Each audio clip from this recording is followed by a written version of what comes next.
Yesterday, December 7th, 1941, a date which will live in infamy.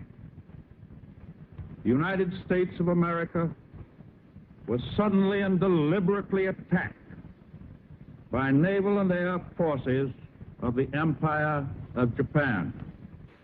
President Franklin Delano Roosevelt addressing a joint session of Congress December 8, 1941, asking Congress to declare war on the Empire of Japan. We recall December 7th in the history books. Our U.S. Pacific Fleet devastated. More than 3,500 Americans killed or wounded, all within a 2-hour time frame. The Japanese attack on Pearl Harbor put the United States into World War II. But what led up to that day of infamy?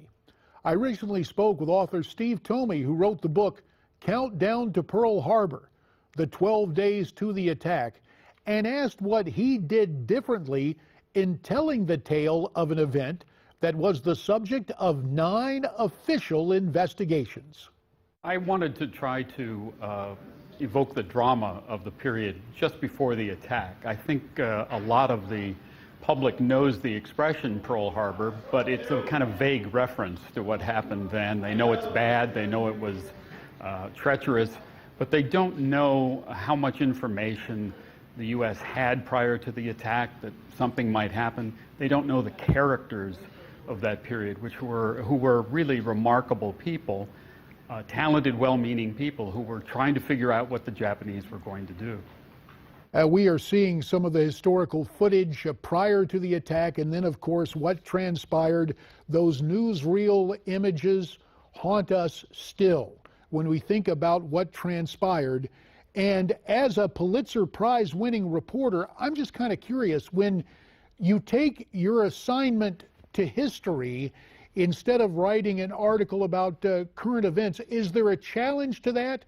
Or did you approach this historical work with the same kind of pad and paper enthusiasm that you bring to the stories you've done for so many newspapers? It couldn't have been more different, precisely because all of the key people involved in this historic event are long gone. I could not do what I normally do, which is pick up the telephone and talk to them or go see them in person. And so for the first time really in my career, the research for a story, for an article, was entirely silent, if you would. I was in libraries and archives for months, in fact years. There was really no one to interview about this event, which presents challenges again on another level, because there are questions I wanted to ask that I could not find the answers to. You kind of have to assume what people may have thought or may have did based on the clues you do have. So it was vastly different from writing a newspaper article to plunge into an era that was 3/4 of a century ago. And as always, hindsight being 20/20, the lessons of Pearl Harbor were what communications that did not get sent, assumptions that were made. What was the greatest surprise you encountered putting fresh eyes on this historic attack? Well, I think you named a couple of them. Far too many unverified assumptions were at work on the American side. I'll give you a specific one. Washington had warned the Pacific Fleet 10 days before the attack that war was going to break out in the Pacific. It didn't know where, but it was obvious that the Japanese were moving forces on a large scale. Washington assumed that that would be enough for the people at Pearl Harbor to go on alert. But because of the way the message was phrased, at Pearl Harbor they didn't. They thought the warning applied to someone else. Neither conferred with the other. Washington continued to assume that the message had been understood, and because it hadn't asked for a reply to the message, Oahu did not tell Washington what it was doing. So there was a big problem with communications and assumptions. I also was quite surprised at how the United States, as a people, as a nation, looked at how the Japanese were. we didn't think too much of the Japanese as military tacticians, as mechanically able. We thought they were kind of, I don't want to say cute, but second-rate would be a good word. They were easily caricatured and yes. Basically racist assumptions. We have a couple of minutes left, and of course the value of history is applying the lessons to the here and now. What was that Mark Twain said? History doesn't repeat itself, but it rhymes. So let me ask you directly. George W. Bush, on September 11th, 2001, wrote in his diary, "The Pearl Harbor of the 21st century occurred today." Are there themes, even with the way we thought of the Japanese, that carried over now to the fight against Islamic terror? Any common threads or themes that you see from December 7th, 1941 to 9/11, 2001? I would think knowing your adversary is absolutely essential. We didn't really understand the Japanese. We didn't understand how they thought. We didn't understand what they valued. We, in fact, sort of applied our standard of logic to them. We thought, rightfully so, that we were a vastly more powerful nation than Japan. And we were. We had incredible economic power compared to them. We thought they would look at us and say, well, we can't beat them, we can't possibly defeat them, so we won't go to war with them. Well, the Japanese didn't think that way. They knew how strong we were, but they had other values. And I think, to your question, knowing the adversaries in the Middle East is absolutely critical. We have to understand them, not just oppose them. Let me ask, because those who take a look at the arc of history, there is a school of thought.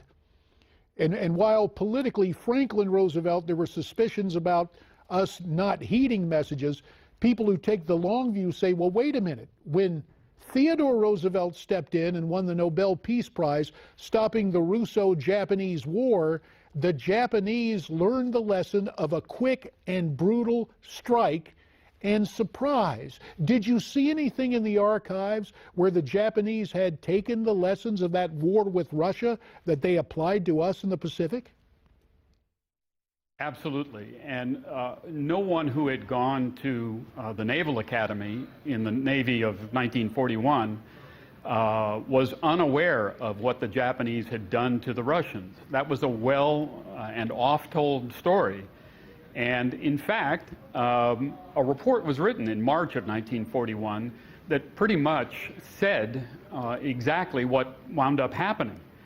I think using the precedent of the 1904-05 war, the two officers who wrote this report said it was quite likely that Japan would try to attack us before a declaration of war, and they could do it at Pearl Harbor, and they would do it with aircraft carriers, and they would arrive at dawn.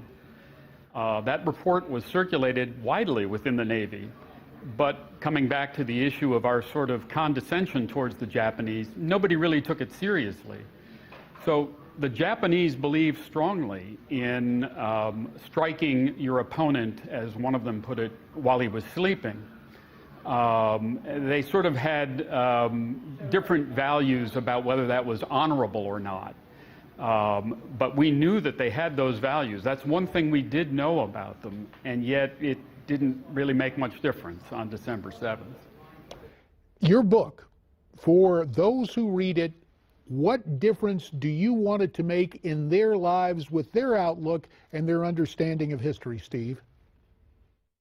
I love history. It's what I majored in, one of my majors in college, and I do think that what happened 75 years ago has enormous importance today for some of the reasons you cited before about the need never to make an assumption that you haven't verified, the need to write memos clearly. Part of the problem was that people just didn't compose sentences in a way that ensured there could be no misunderstanding. One of the other key lessons of this was the diffused responsibility on Hawaii. Nobody was in charge of the military on Hawaii. The Navy did not rule the Army and vice versa, and it really underscored the need to have one person in charge, one person responsible, so that information and decisions are made correctly and clearly. And I think if you're running a business today, it's important for the left hand to know what the right hand was doing. And in Hawaii, that was not the case with the Army and the Navy. With tragic and fatal consequences. Steve Twomey, you have Indeed. taken responsibility to write 75 years after the fact the definitive work on what transpired leading up to December 7th, 1941. Again, the name of the book, Countdown to Pearl Harbor, the 12 days to the attack. Steve Twomey from Newsmax, New York. Sir, we really appreciate your time. Thank you very much. Back with veteran and author Travis Mills next.